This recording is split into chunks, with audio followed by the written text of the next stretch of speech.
Here I am again, Jack Wallen. Whatever. I am back to record another video on audiobook narration tips. Yes. So I finished the wonderful Chuck Buddha's Desert Fangs audiobook. Client is quite happy. Client being Chuck. And so I thought that this would be a great time to go back and finally get to recording my own books. And there's one book in particular that I really needed to record. That book is POTUS. Now, I wrote POTUS back in 2016, and I'm not gonna get on any soapbox or bandwagon here, but after 2016 happened, I kind of, how do I put this kindly? I lost my taste for anything to do with that book.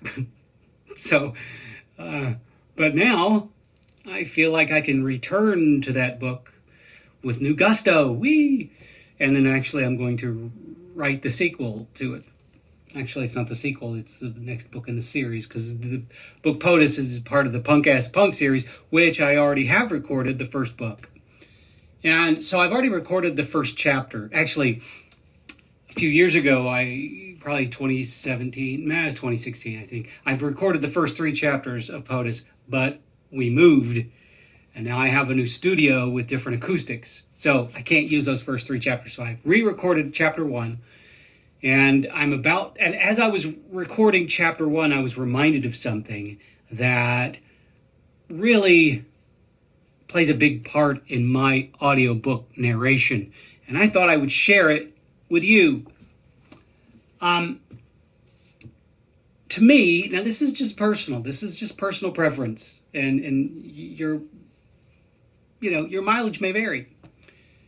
But one of the things that I always find when I'm listening to audiobooks, one of the things that always turns me off more than anything is when I can tell that a narrator isn't having any fun when he's narrating, he or she is narrating the book. And it reminds me of something that the great Moses Goldberg taught me back when I first started with, I for 10 years, I was a member of the Stage 1 Children's Theater Rep Company. So I was an actor for them for 10 years. And my first year there, Moses said to the company that if you're not having fun, the audience isn't having fun. Now, it's children's theater, so it is by nature going to be fun. But that lesson kind of transferred for me over to adult theater. And it doesn't necessarily mean that if I'm having goofy kind of fun on stage, it just means if I'm finding joy somehow, in some flavor or level of joy in what I'm doing, then the audience will find a level of joy in what I'm doing. Does that make sense? So, as I was recording chapter 1 of POTUS,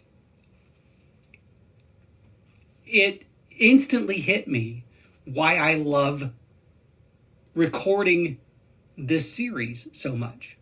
It's because the characters are kind of out there. They've been intentionally written as a sort of caricature of a punk band. So, and they're actually an American punk band, but they put on the airs of being a British punk band because they think being British is more punk than being American. And so they speak with a fake British accent. And what it does for me, the narrator, is it allows me to just have fun and play with the voices, the style, the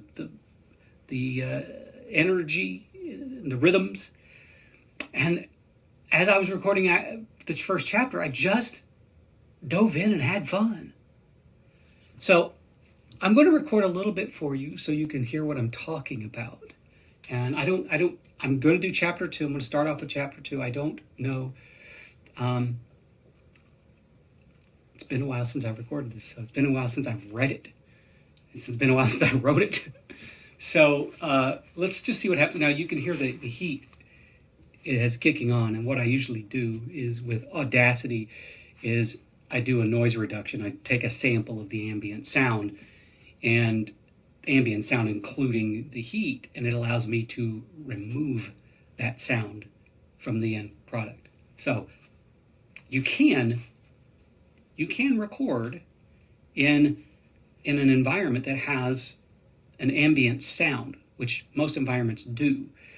And it's important that you remove that ambient sound. Otherwise, listeners are going to hear your heat kick on and off. And it's interesting though, when the heat is off, heat or AC is off, and it doesn't run during an entire session, I don't have to, I can just record the whole thing, and then I can do a quick ambient sample, and then remove that ambient sound from the entire recording.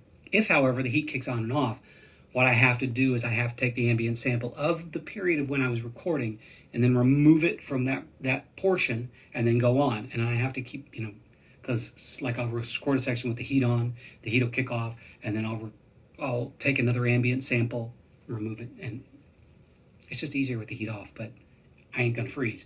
My old house, in my old office, I used to freeze because it was like 15, 20 degrees colder downstairs. I realize my closet's open. How distracting is that? You're seeing all my skeletons.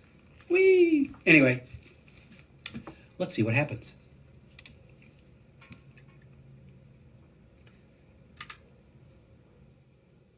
Oh, notice something right off the bat. My microphone is too low.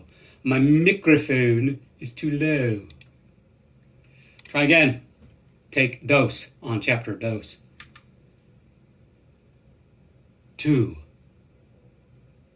At last I reached the exit.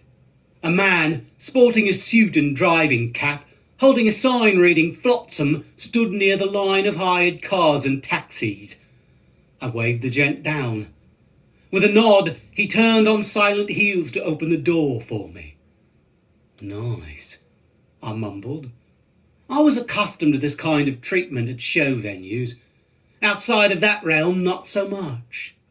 Don't get me wrong. People knew me. At least people who follow the punk scene. Who the F am I kidding? I said aloud. After Pap's last album, the whole damn world knows me, right, Jeeves? Name's Francisco, sir. Got it. Francisco held the door of... Kind of screwed that last phrase up, but you get what I'm talking about, right? I mean, you could... one of the things that, even on some of my video series, I get really animated, and I move when I talk. I can't help it. So I tend to kind of embody a little bit of the characters that I'm doing. There was a character, one of the characters in Mr. Buddha's book that I just did was a character of Mexican descent. And in order to do that dialect, I had to take on a certain physical structure of my face. And it was weird because every time I would do that dialect for that character, I just would have to do that. And when I'm recording Flotsam, and I remember this from recording Punk Ass Punk, when I'm recording Flotsam, I have to be really careful because I get moving quite a bit. And I'll bump my mic, or I'll get too far away from my mic, and I just have to be careful.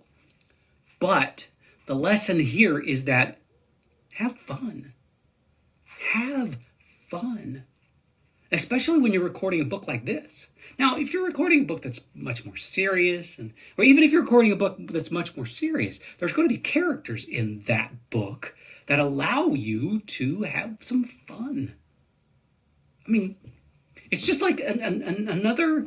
I go back to this. I don't go back to this a lot, I guess. But one of the other things that Moses Goldberg said way back in the day was that they call it a play.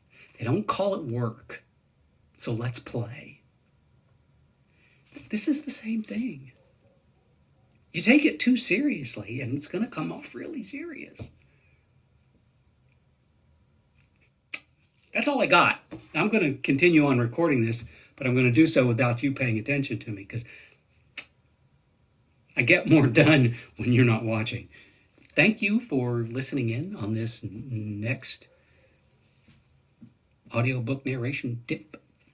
I hope you've learned something, and if you didn't come here to learn something, I hope you at least enjoyed yourself a bit. And for those that are excited, I don't know how long it's going to take me to get POTUS recorded. A lot of people have been asking for it for a very long time, but I couldn't do it. Now I can. A couple months probably, because, I'm not on a deadline with this. It's my book. I can record it as quickly or as slowly as I want. So we'll see. But I will keep you updated, and I will do more of these videos as I continue recording POTUS and when something comes up that I think you might want to know about. Anyway, thank you very much. Raw!